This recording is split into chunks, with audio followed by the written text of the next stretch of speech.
Pleasure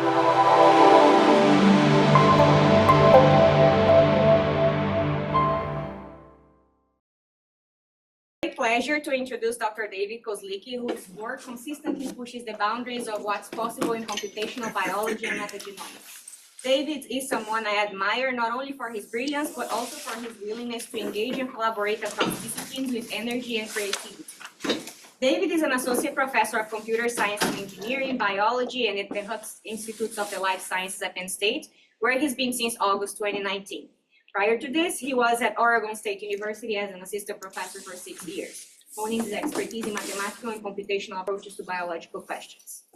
David has a unique academic path that perfectly aligns with his interdisciplinary work. After earning a bachelor's in mathematics from Washington State University, he went to complete a PhD in mathematics at Penn State, followed by postdoctoral fellowships at Drexel University and the Ohio State University Mathematical Biosciences Institute. His research focused on developing efficient, mathematically sound methods for analyzing high-throughput sequencing data, especially metagenomics. But what I find most exciting about David's work is how he tackles big problems head-on, whether it's creating statistical tests for genome presence in complex data sets or building tools like integrated microbial knowledge graphs. And he never shies away from my many questions and random Slack messages. Please help me inviting Dave to give his talk, and we have a token of appreciation of it.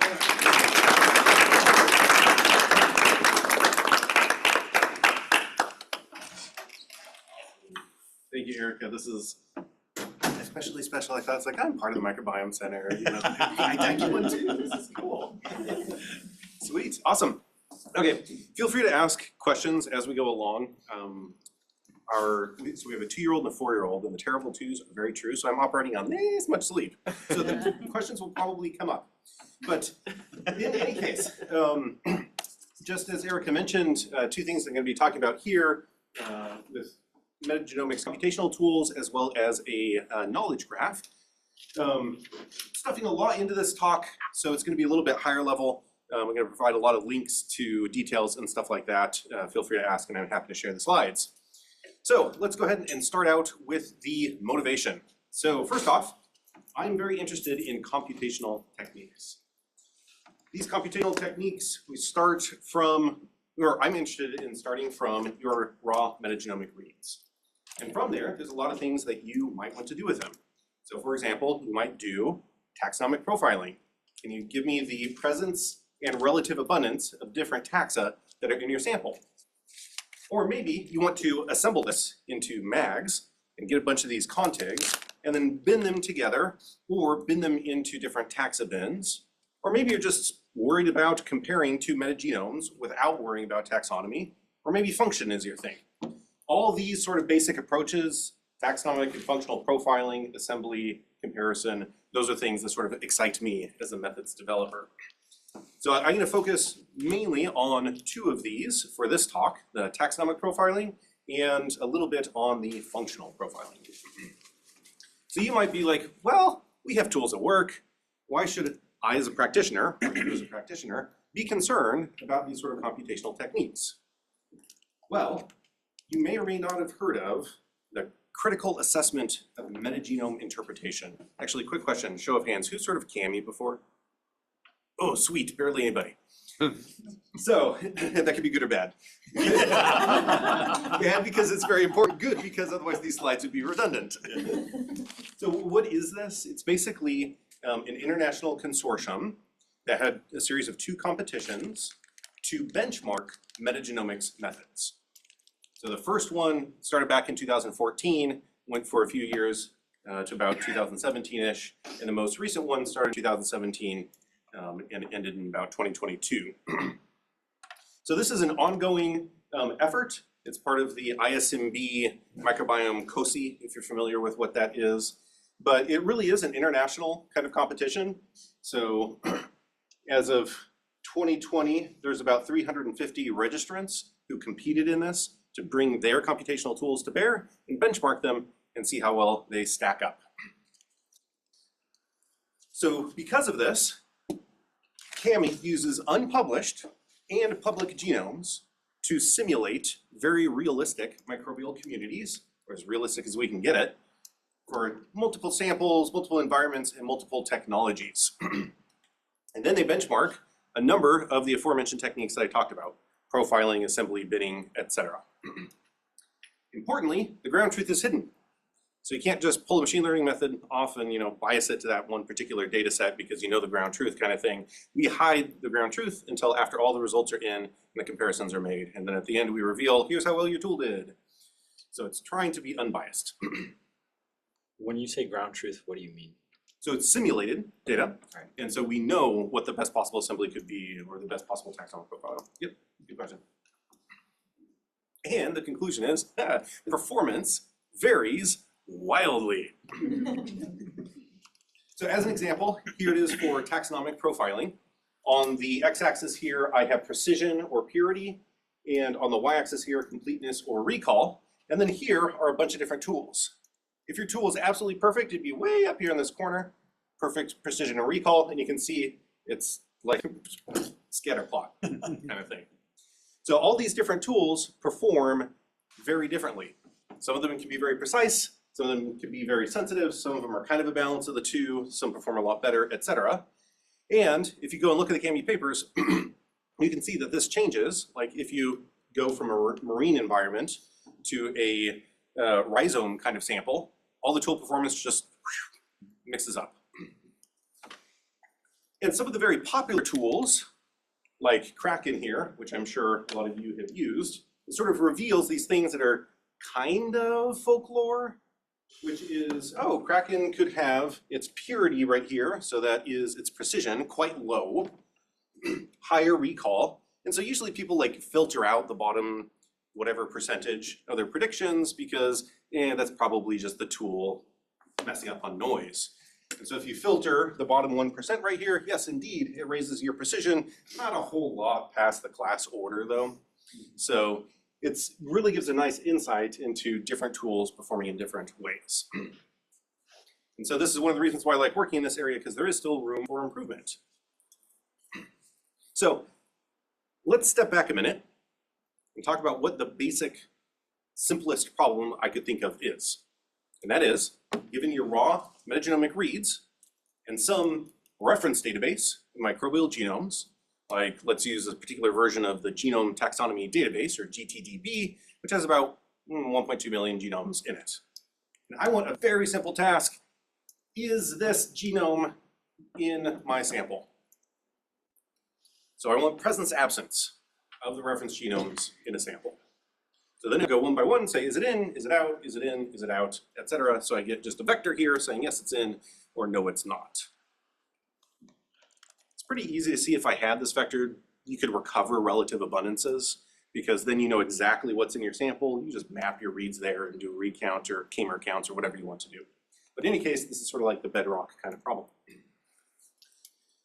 Just like I said, a lot of these tools, one of the reasons why their performance varies is that it's hard to disentangle the noise of the low abundant, or noise from low abundant organisms.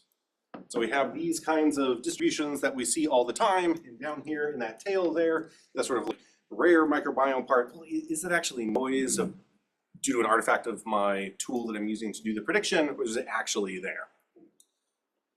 And right now it's kind of ad hoc to deal with that. We're a thing, hard thresholding, let's just ignore everything over here. What threshold should you use? I don't know, that looks good, kind of thing. So what we would like to do is come up with an actual statistical test that gives us some sort of idea of confidence of our different calls of one of these reference genomes being in my sample. And that is what this tool YACHT aims to do. So a couple of terminology items before I continue, because I'm going to talk about ANI quite a bit. So ANI, you might already know, average nucleotide identity, ratio of matching versus all characters in an aligned pair of sequences. So as an example here are two sequences, perfectly aligned, no gaps, and I've highlighted the differences in red. We have 15 total nucleotides, 13 of them match, so my ANI is 13/15. This is a great thing to use because it often corresponds with different, well, in this case, taxa quite a bit. So in this plot right here, I have my ANI ANI goes from 0 to 1 or 0% to 100% right here. And you'll notice that organisms of the same species have very high ANI, and organisms of different species have pretty low with this nice little dip in the middle, which gives us a nice handy computational technique to say, hey, if you see a really high ANI, then likely these are of the same species.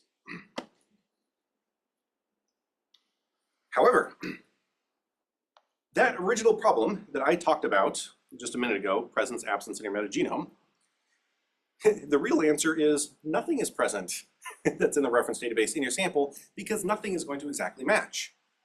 Because these reference genomes over here are going to be different than the particular genomes that are in your sample due to evolutionary divergence, due to sampling problems, due to sequencing noise, et cetera, et cetera. So you're never gonna get like 100% ANI match of one of these references in your sample. So we could go down the list and look at the ANI. Hey, if my ANI is 0.97, then I could probably safely say that whatever species this genome corresponds to, that same species is in my sample because the ANI is above that, whatever threshold I've decided means that they're different species or not. Then I go down 92, well, this is starting to get low, might not be the same species, maybe it's the same genus, kind of thing. And then we're going to use that to decide whether something is in our sample or out of our sample. Secondly, because of the diversity of your community, how deep you sequence, etc., your reference genomes are not going to have even 1x coverage in your metagenome. So what do I mean by coverage? The average number of base pairs that are covered by your sample reads on one of these reference genomes. So you'll often see the case where you have these gaps over here that you didn't collect any reads across an area of the genome. So you got to take coverage into consideration as well. So to make the point a little bit finer, we don't want just a statistical test saying in or out. We want it to say, is it in or out based on the coverage and based on the ANI to whatever reference you're talking about. Make a bit more informed decision. So what is this YACHT thing that I've been talking about? It's a test. You give it a few things. You give it a confidence value, say 95%. You set a desired false negative rate. And then you, as a practitioner, have to decide what percent ANI means same genome. You know, are you doing studying some sort of system where a single nucleotide difference makes a big difference about, you know, how virulent something is or how pathogenic it is? Then man, your ANI might be 0.9999995. Or you're like, yeah, I don't really care. I just want the same species. Then maybe it's 0.95, etc. So you set that, and then you decide what coverage level do you want to be able to confidently say, yes, it's in my sample. I've seen it. After that, YACHT will tell you, have you seen enough evidence in terms of overlapping k-mers, which we'll get to in a bit, to support the claim that that reference is in the sample at the ANI value and at that coverage. So instead of doing hard thresholding, we can now go one by one for these little low abundant guys and ask, hey, is there enough evidence to say this is actually my sample or not? The algorithm itself, please don't read this. Just notice that there's 9 lines right here. It's a rather short little algorithm. Basically, this is our little statistical test that we'll concentrate on in a little bit, but there are a whole heck of a lot of tricks that are going on in the background. One of these tricks, especially since I want this thing to be scalable to really large data sets, is sketching. You might not have heard of sketching approaches. So what is that?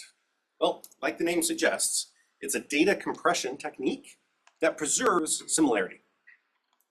So for example, let's say you have an image like this, and it's megapixels or gigapixels, right? So millions or billions of pixels, 3 different color channels, RGB, etc. These are rather information dense.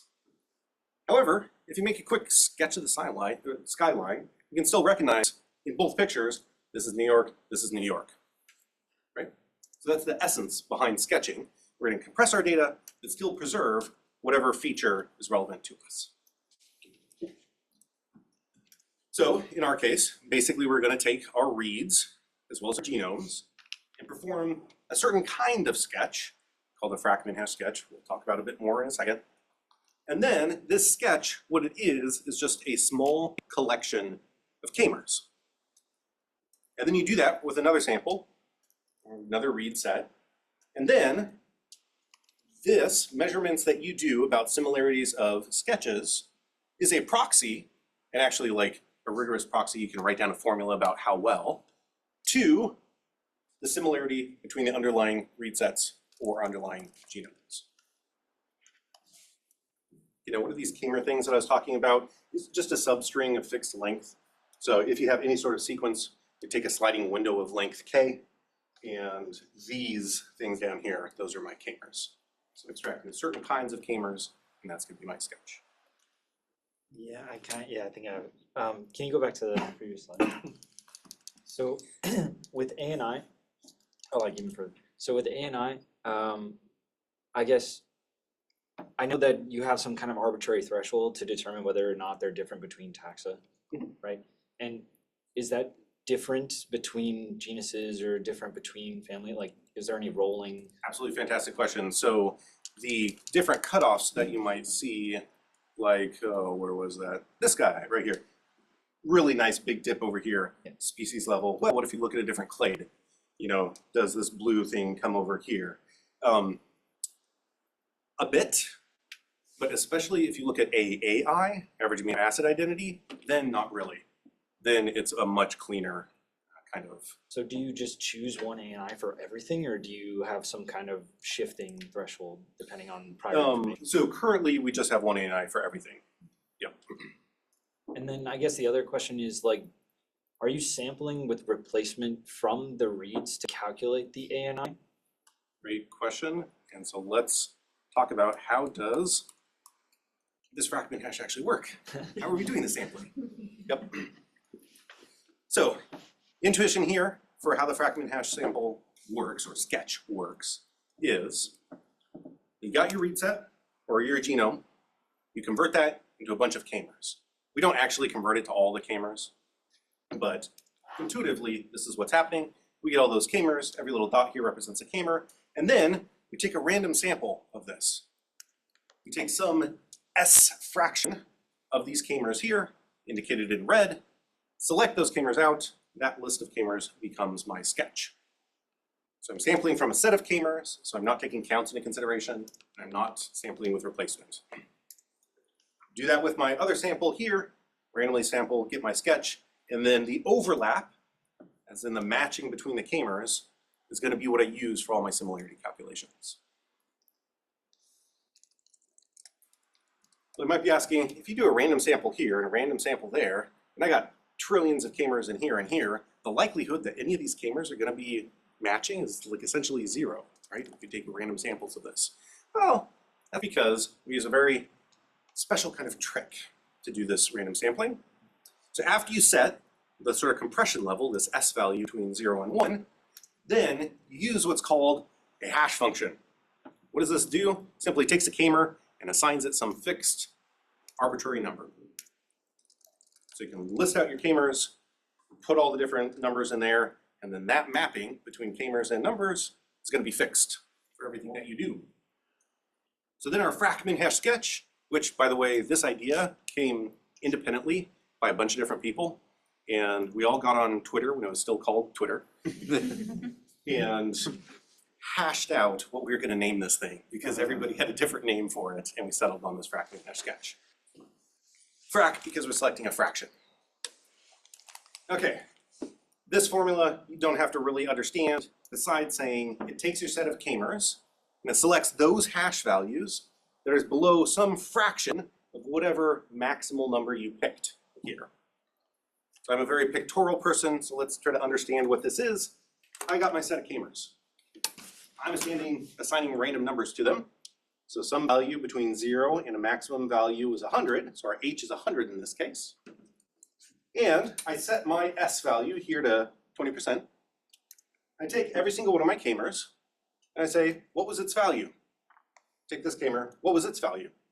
Et cetera, et cetera, et cetera. And then all I do is retain the k-mers that fell below that threshold. That becomes my sketch. And the super, super nifty thing is that if this k-mer happened to show up in a different set that you're also doing, well, we already know it's going to map below that threshold value, so it will also appear in that set. Hey, we now have a handy way to select k-mers that if they show up in one set and the other, they made it into the sketch, they'll make it into the other sketch, we can use that as a proxy of similarity. Awesome. I can move this threshold, and you can imagine that our compression level can change. This 20% is kind of misleading. In practice, we use 1,000 usually, so 1,000th or 1,000 level compression, etc. So I keep on saying similarity vaguely. What can you actually use it to estimate? Well, you can use it to estimate ANI and AAI pretty reliably. You can also look at other metrics like cosine similarity, etc. That Makwadur, who's sitting in here, figured out a big old class of metrics that can be estimated with it. You can use it for taxonomic profiling, like I'm talking about here, functional profiling. You can estimate DNDS with it in certain cases, and there's lots of user-friendly tooling. These are all relatively recent advancements. If you look at the dates, you're talking about 2024, 24, 23, 24, etc. So this is, yeah. Has it been used for phylogenomics? No, it has not. It's not been used for phylogenomics. That would be cool. So there's sort of like two breakthroughs that enabled all this is that I've been talking about k-mers and matching k-mers. So a while ago, or couple of years ago, colleagues were able to estimate ANI from k-mer match mismatch counts. We were able to precisely quantify what matched k-mers corresponds to what ANI value, and not just that, but what is the uncertainty around it mathematically, so that I can, have some confidence how far my estimate is off. And then secondly, this idea of fragment hash came about, which lets us then quickly count k-mer match and mismatch. So then putting those together, we can simply take this and go to ANI. Okay, enough of the technical stuff. How does it actually work in practice? Take your sample, your raw metagenomic reads, and you got your reference database of the genomes we're trying to see is present in our sample. We're in k-mer world, so convert everything over to k-mers. You do your subsampling, your sketching, and then for each one of those reference genomes, you retain those genomes that have a non-zero overlap with the sample. Because if it doesn't have a single k-mer in common with a sample, then with very high likelihood, it's not present, right? And then, after that point, you say, I have my short list of what might be in my sample, but if I see a k-mer for genome 1 that's in my sample, and that k-mer is also in genome 2, who should I give it credit to? Does it come from genome 1 or does it come from genome 2? So, let's just look at genome-specific k-mers. K-mers that show up in only that one genome.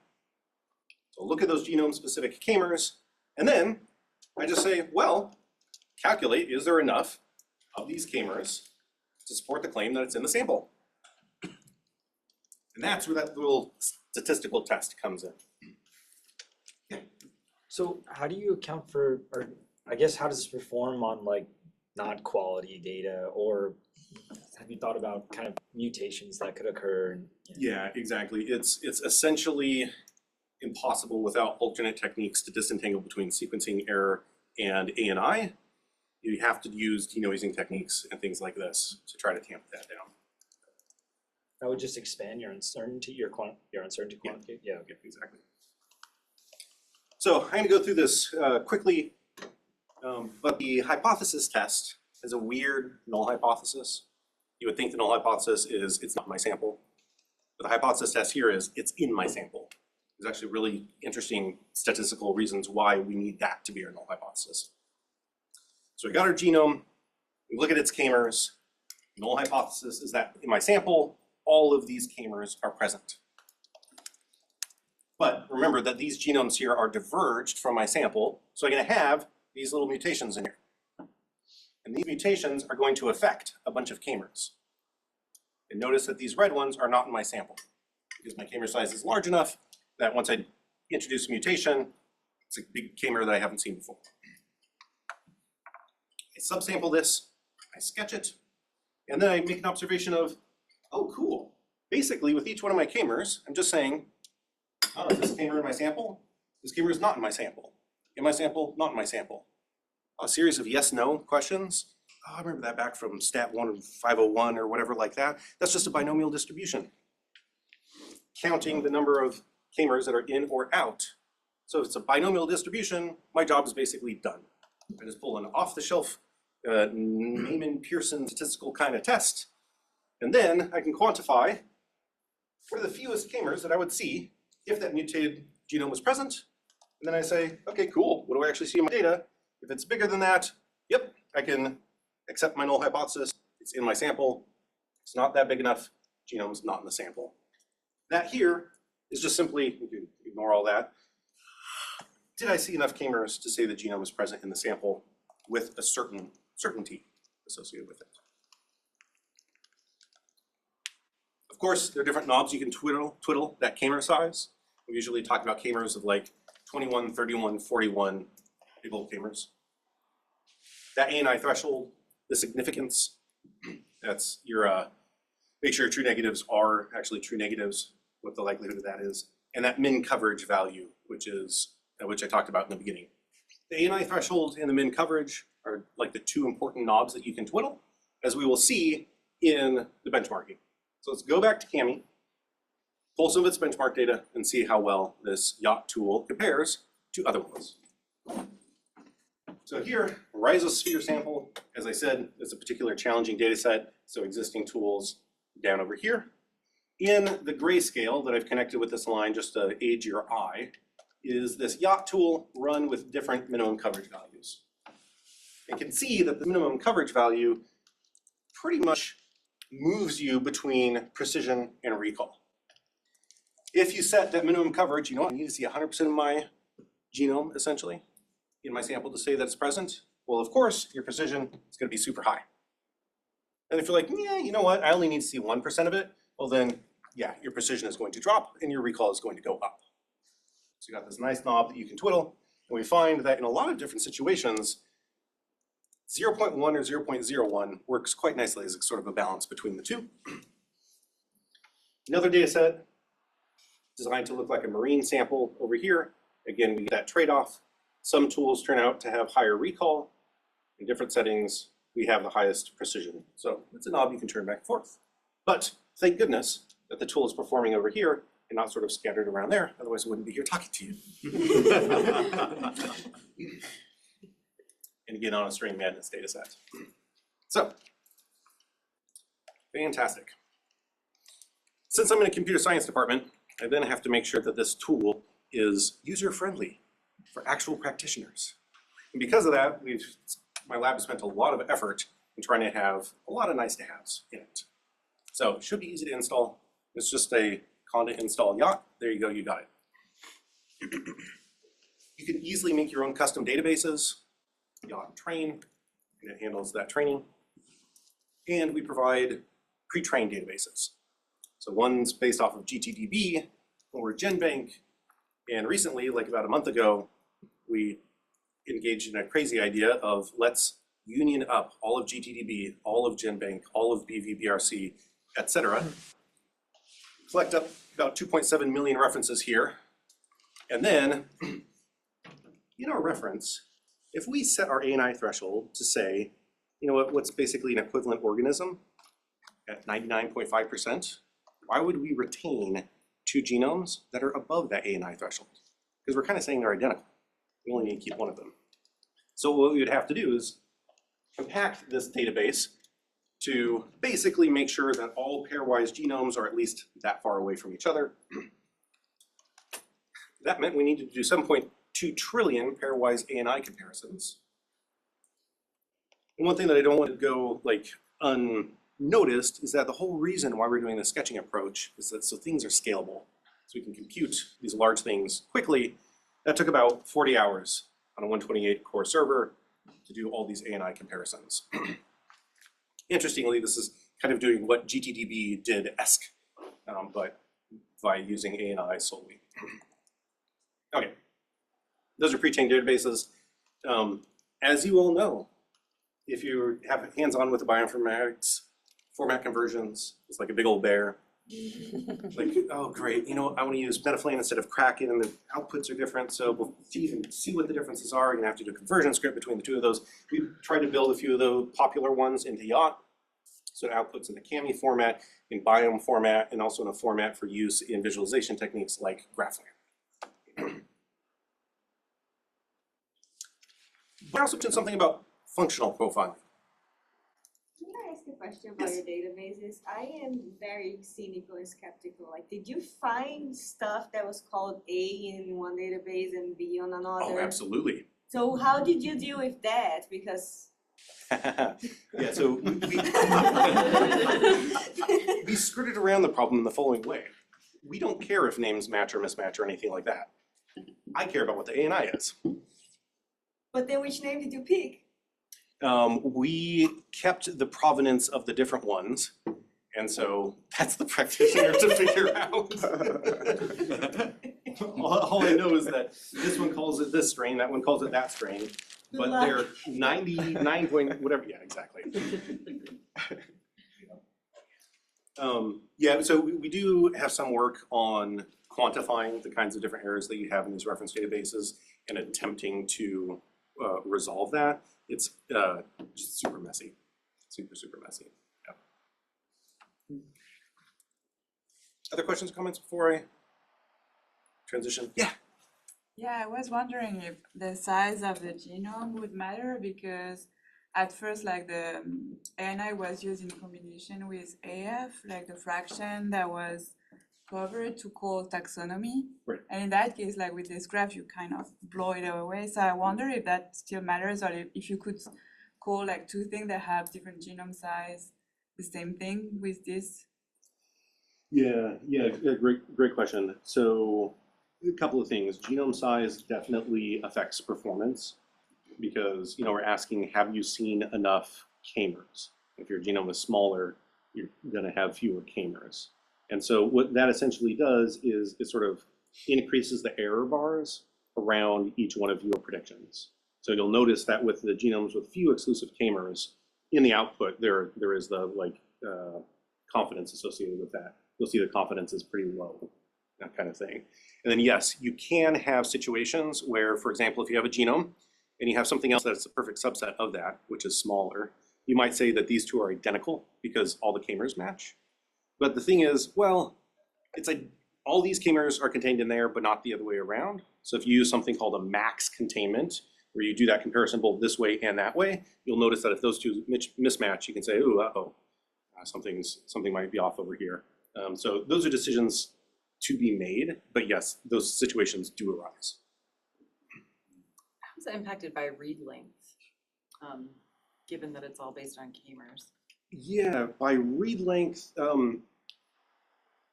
besides different sequencing error profiles, not much. Because I'm breaking everything into k-mers, so as long as your reads are bigger than those k-mers, it doesn't really matter. You are throwing away some information from those long reads. So we didn't originally design this for long reads, because with those, you have nice ways to like jump over horizontal gene transfer kinds of situations that's kind of just being ignored in this k-mer-based approach. How short have you gone though? How short have I gone? See, yeah, the k-mer length obviously impacting that, but Yeah, I think the smallest read length, one of the original CAMI1 data sets was like a 95 base pair, and using a k-mer size of 21 or 31. Yeah. But the CAMI score is doing well for your programs, and then you've got the other ones in that sphere of maybe optimal or at least best performance that we can achieve so far. Yeah.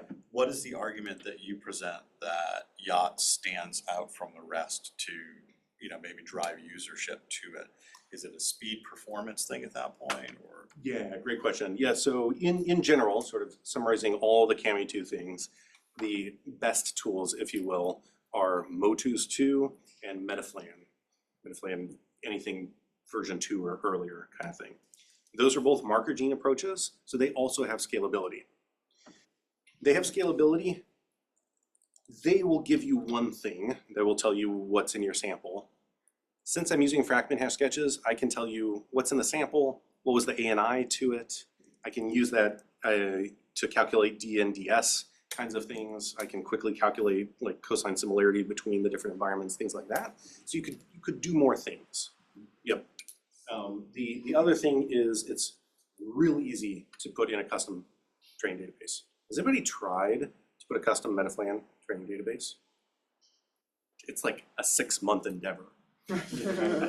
Because you basically have to replicate their entire experiment of finding these clade-specific marker genes.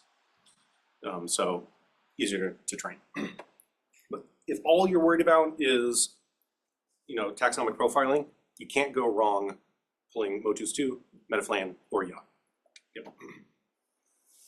This probably, you're probably gonna say this is not available, but the CAMI dataset is synthetic. Yep. So there's no real data sets where we have any inclination of, Right. We have mock communities, yeah, and that's the better, that's the best we that's the can. best we can do. Okay. Yeah, exactly. So yeah, a lot of these tools when they're published include mock community comparisons, but mock communities have their own issues too. Because like the original Human Microbiome Project mock community has a whole lot more organisms actually in it than they said were in it because of contamination and stuff. Cool. Okay, functional profiling. Turns out everything that I've been talking about, you can play the exact same game for functional profiling. So remember that original problem is we have these reads and I have these reference genomes and I want to say, is it in, is it out? So to do functional profiling, you just swap out your reference database to be like KEGG orthologs. Not individual genes, because individual genes, why are you using a sketching-based approach? Because genes are small. You don't need to chop them up even smaller. So we take entire orthologs, and for each of these orthologs, we can ask, is it in my sample? Is it out? And then you can compare against some other more usual approaches, like using Diamond to align against orthologs or other sort of gene families. And you'll notice that, interestingly, this approach, basically YACHT on function, has much higher purity or precision than this alignment-based Diamond approach. It suffers in terms of recall, which makes sense because we're compressing things down. So of course we're going to miss a few more than just a brute force alignment, so that the completeness or recall is lower for these approaches. However, if you use Diamond, it's positioned as being very fast, but sometimes it's not. So if you compare the speed of this approach, here again is the sketching-based approach versus Diamond in wall clock time. The x-axis is not really important here, that's just the error rate that we're playing around with our simulations. And if you notice, our y-axis here is in log scale, which might be hard to interpret. So up here, it's about 5 hours to run Diamond on one sample. Down here, it's about 3 minutes. Because of this, it might not be as a complete kind of tool to give you an idea of functional, what's in your sample, or what is your sample doing, but it opens the door to larger scale analyses, for instance, like functionally profiling all metagenomes that were collected from this one environment. If you wanted to do that using Diamond, you'd have to go, that's going to be kind of an investment. And we have to really think about whether that's an important fishing expedition to go upon. With this approach, go ahead and do it. Go have lunch and there you go. A few 10,000 genomes or whatever functionally profiled. Okay, and reference to that for more details, because that's all I'm going to say about the functional profiling. Yeah. Sorry, question for that. Do you go straight from the max to the functional profiling, or you go through? No mags, no assembly, Oh, from the reads. Yeah. just from the reads. Okay, good. Yep. Okay. Exactly. Yeah, metagenomic assembly is extremely hard. So I avoid it if at all possible. If I can get around the problem some other way. Yep. But you might have noticed in this talk, there's this thing called knowledge graphs that was mentioned. What is that? So let's transition to it with a little bit of a TLDR, too long didn't read, or what does this have to do with metagenomics and YACHT? High level idea is we've integrated a bunch of repositories that you might be familiar with. Integrated GTDB, microPhenoDB, DDBRC, et cetera, and put them together in a way that connects them. So the different nodes here are going to represent like concepts or entries in these reference databases, and the edges are going to represent relationships between them. So for example, if you're looking at KEGG and it says, oh, this organism is in, or this organism produces this particular metabolite, I don't know, whatever, question like that. And then this database says, oh yeah, and this organism is known to be pathogenic. Then it puts that information together. What does this have to do with YACHT? Well, it turns out you can use this genome presence absence stuff and the functional profiling, put this on top of the graph, and use that for things like hypothesis generation, or maybe the little vignette that I'll talk about here, pathogen prediction. You can use rich embeddings for some fun machine learning techniques, and just exploration. Okay, I profiled my sample, I see an organism that I'm really not familiar with, and just go quickly to the knowledge graph and figure out, oh hey, look, all this nice information about what its antimicrobial resistant gene profile looks like, what other phenotypes it's involved with, et cetera, et cetera. It's all together. So what is this knowledge graph concept sort of broadly? It's sort of an abstract semantic representation of diverse, complex biomedical knowledge extracted from a bunch of different sources and assembled together. So essentially what it's going to look like is the following. We have individual, what I call bioentities, so things like a particular drug, a particular gene, a particular disease, et cetera, that have different labels that represent this is a drug, this is a gene, this is a disease, et cetera, and then relationships between them, like COVID-19 causes inflammation, kind of thing, or a relationship. So it's entities and relationships between them organized in a way that's fixed. We have this nice ontology relationship between these different things. Like a drug and a gene are actually both molecular entities, right? And then we have other kinds of molecular entities, so we know the relationship between these different concepts. Same thing happens with the relationships as well. We know how they're related to each other. Treating means something a little bit different than ameliorating, which means something a little bit differently than effects, kind of thing. Organizes all that together and decorates it with other sorts of properties, like in here for this drug with dose form. So if there was a candidate gene of interest for any one of our labs, Mhm. what would we, could we use this tool to then excavate something that we have not known before? Yeah, exactly. So if that gene exists in the knowledge graph, you could use the existing relationships to try to extract more insight. Yep. Or if that gene doesn't exist in the knowledge graph, you could look at similarity between that gene and other similar genes and say, well, what are these similar genes doing? Or what pathways are they in? What other information? And then try to infer or impute something about the So original. with the knowledge graph already existing, we would just have to put in the locus number of the candidate gene, for example, Yeah. to get that information. Right, right. And then you run into the problem with identifier mapping. And so, it's like, okay, how do you refer to your gene? Because there are 4 different abbreviations of it, and there's a CAS number assigned to it as well, and an NCBI gene ID, and that kind of thing. So, I imagine a few of us might want to tap into that. Do we just come over to you and sort of? yes, Okay. exactly. Because I am one cog in a massive wheel called the Biomedical Data Translator, which is a huge consortium project that is trying to solve a lot of these issues. It's funded by the National Center for Advancing Translational Science.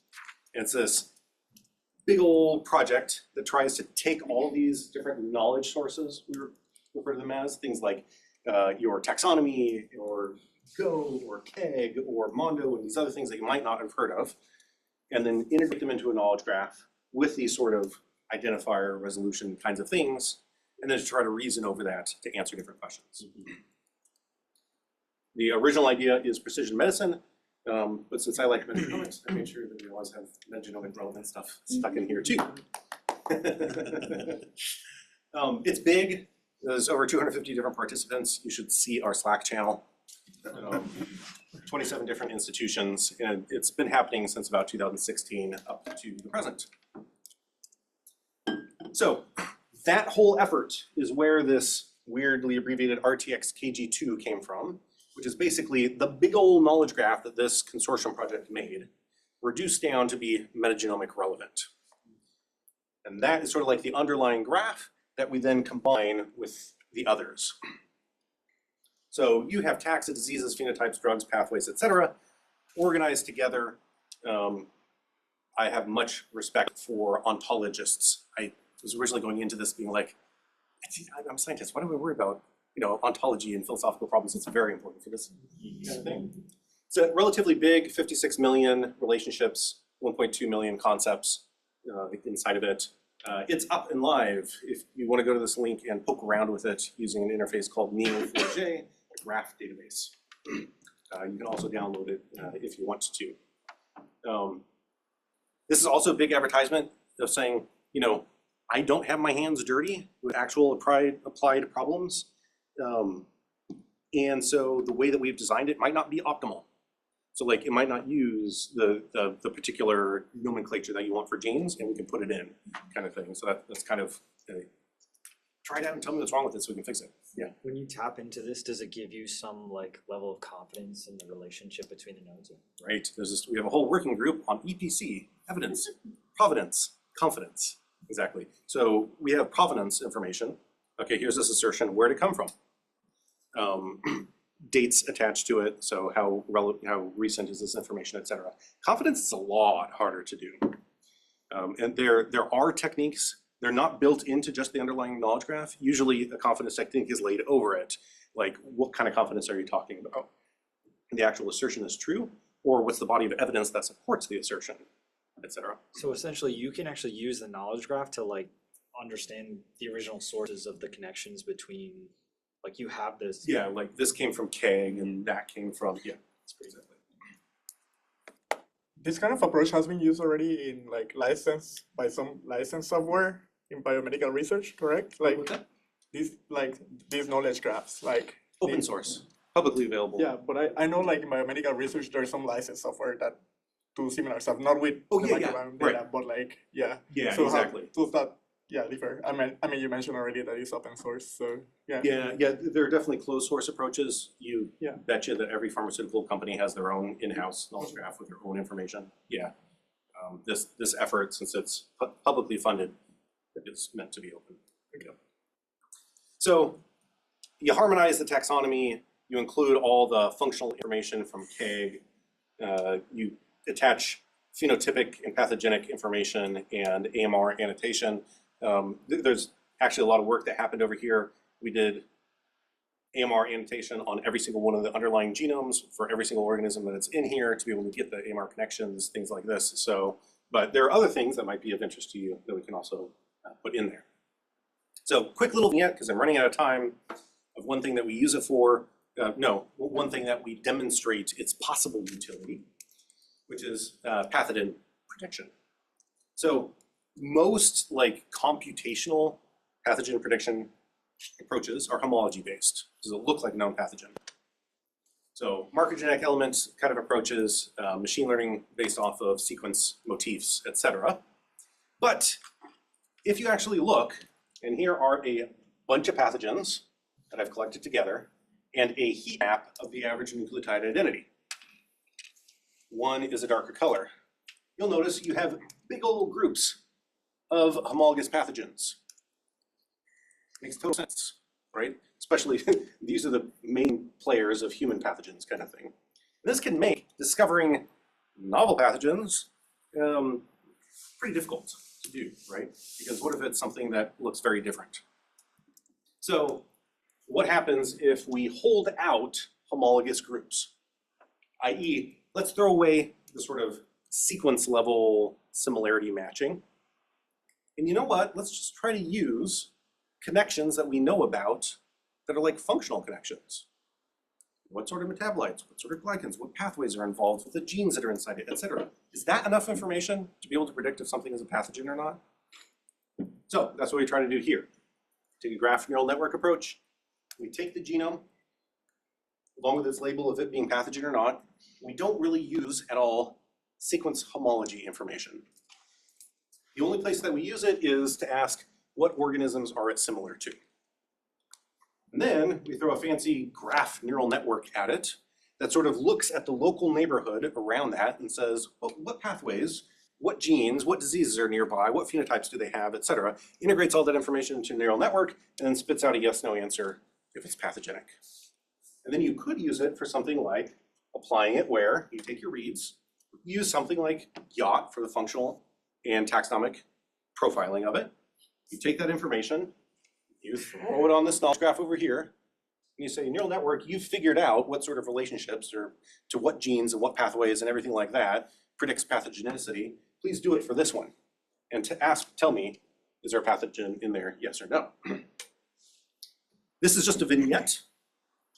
I don't claim to know anything about pathogens. We're just going, here's some interesting problems that we might be able to use this knowledge graph for. And this seemed like sort of a clear way. Sans homology, can you figure out phenotype of interest? And this phenotype of interest had to be something that existed in our knowledge graph, and we happen to have that, so it was easy to pull. Yeah. It was gonna be a philosophical question because we all have things that could kill us inside of us right now. Exactly. Yeah. So like, how do you deal with that? Right. Yeah, so if you wanted to do something like, well, I don't really care if it's a pathogen, is it gonna make me sick? Or how is it, or what phenotypes are going to result of a dysbiosis or something like that? You would need different training information to be able to use that for this approach. So then, with the sort of holding out homologous groups when you're doing the testing, because if it's novel, you shouldn't have something that's super highly similar to it. And you take some existing machine learning tools that do this approach based off of homology. And this is the approach that I just described to you. Best methods highlighted in bold concentrate specifically on the true positive rate. Yeah, with this approach, using that associated nearby information in the knowledge graph, you can, with much higher sensitivity, recover those is it pathogen or not labels than the other machine learning based approaches. Perfect. So integrating it with knowledge graph can increase performance and insight extracted. Conclusion, I've talked about a ton of tools. YACHT, genome presence absence, based on an underlying statistical test, so you have confidence associated with it. Has some features, super fast, you're talking on the order of minutes to run on any sample. Talk about a functional profiler, which is 1 or 2 orders of magnitude faster than Diamond, and also very good, a lot less RAM. So we all have more time and we have a fixed amount of RAM. And the knowledge graph, we did the integration, so you don't have to. But I want your help in poking at it and figure out how we can make it better. So in the future, we're actually working on it right now, like things are running. We're reanalyzing all metagenomes in the sequence read archive. So all, what, 2.7 million, 2 point whatever million of them. Ooh, I'm off, 27 million, sorry. How many petabytes or whatever the name of the byte is that? It's single digit petabyte compressed. But to do these kinds of things, you sort of gotta leave it compressed and do your computation, so. Yes. This is in collaboration with somebody that did the following. His name is YACHT. Did you know he assembled every single metagenome in the SRA? It's like if you've uploaded something to the SRA, you can go grab its assembly if you want to, because he somehow convinced AWS to give him tons of compute time. And he went and he assembled every single one of these in their SRA. So right now with a simple wget command, with any accession number, you can go and get its assembly. Where is that? Or who is that? YACHT, he's in France, Institut Pasteur. Yep. And yeah, I can't believe I didn't put a link over here to that project. It's called the Logan project. But we're essentially going to be doing something similar. It's like, sweet, now we have the assemblies. It's a much more reduced data set. I can use those assemblies and then do tax and functional profiling on top of those. So hopefully within the next year or so, you'll have assemblies and functional profiles and tax profiles with everything on the answer. Cool. So then hopefully it'll be quicker to answer a question like, hey, I sampled from this environment and I'm seeing this weird organism in it. Has anybody else from the same environment seen that? And then you can quickly just go grab those and ask quick yes, no. That's the vision of One Health, right Yeah. there. Yeah. Where the tax is shared at at strain or species resolution. Yep. We're getting And is close. it contamination or is this really? Right, yeah.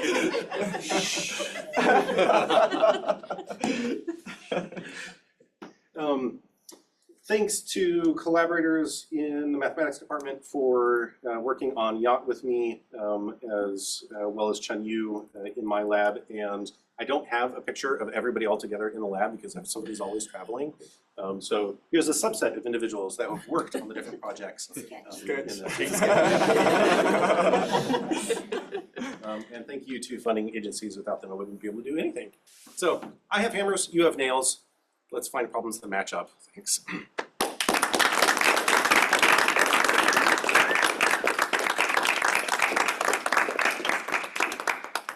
You have such a gift of making things that are so complex actually understandable to biologists, like this thing. We already had lots of great questions, but we do have still some minutes.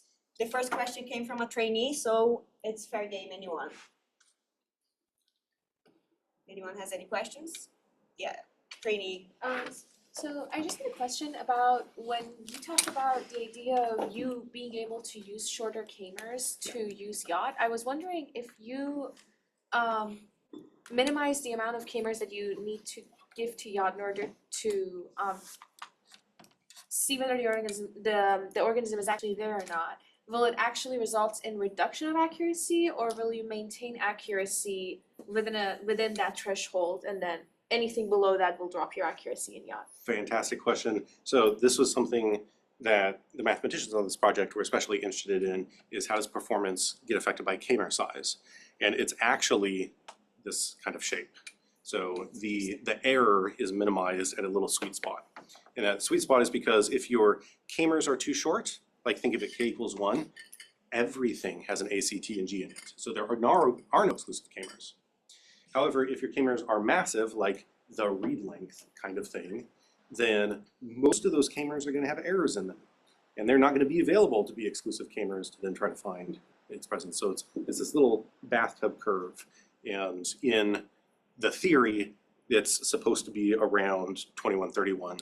And in practice, it's a little bit bigger than that, but kind of. Yeah, great question.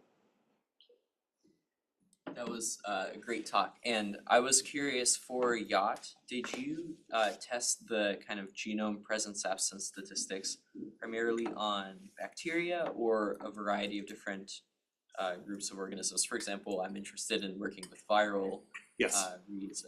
Yeah, fantastic question. So one of the benchmark things in chemistry is a viral pathogen detection kind of thing. So yes, we have benchmarked it with viruses. Not plasmids, not archaea. So I don't have any idea of the performance, but from a theory perspective, there should be no difference, but of course there's a difference.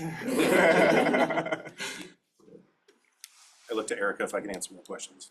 I mean, we have one more minute, but we have the room, and if you guys want to hang out, that's fine. Just need to make sure somebody is not going to yell at us. Fire away. Okay. Yeah. So I guess I'm interested in sequence counts. I'm curious to hear like how maybe you might be able to integrate this or improve like data 2 or something to like I've got those low abundance counts or like the zeros. Right. Yeah. So this whole approach is not really well designed to fit with amplicon sequencing. Because things are so small that you basically have to use a scale factor of 1, i.e. don't compress the data, and weird things can happen because of lots of overlaps and everything. So it might, so ideas in this vein might be applicable to that, but you definitely couldn't pull it off the shelf and use that as a... If you're building a count table from metagenomic sequencing, yes. I guess I'm kind of curious on like, I know that there's a ton of taxa that come up as zeros. So when you have this presence absence and you have the combined like count table of zeros, like do you then do both and then you see like, oh, this taxa is present, so but this is a zero count for this sample kind of thing. How do you use that information across like? Yeah, so downstream usages of the output for things like quantifying whether zero is an actual zero or stuff like that. I haven't worked on a ton, but happy to talk about. Makador, I think you get the last question. Yeah, so YACHT goes to like reference by reference and figures out if that's in the sample.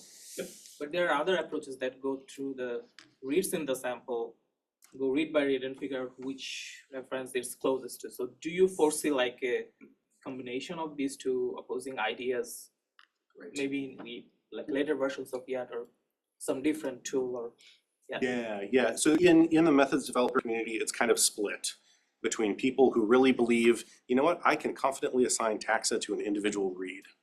And I'm going to use that to develop my taxonomic profiles. Then you have people, you can probably tell which camp I'm in, that think that's kind of ill-posed problem. No, you can't take a single read. Some of the reads you can, but for the vast majority you can't assign a taxa to it. And then instead we want to take the sample as a whole and predict, like you said. In CAMI we have compared between those two approaches. Like, let's take all the individual read tax assignments, summarize that into a taxonomic profile, compare it to the tools over here, and basically it's kind of a wash. The tool performance is kind of mixed in. So the read assignment, you definitely can't believe the individual reads, but if you summarize that up to a taxa level, it's not that bad. So there's that. Now, for instance, Metaflan and MOTUs are technically doing that, right? They're looking at, did this read fall in a marker gene? And then it ignores 99.9% of the reads because it's just looking at the ones assigned to the marker genes, and that's one of the top performing tools. So yeah, maybe they can be combined. There's only one existing tool that I know of that does things like takes those individual read counts and uses that as a prior to then do a more sophisticated analysis. So there are beginnings of that kind of approach, but not a ton of tools.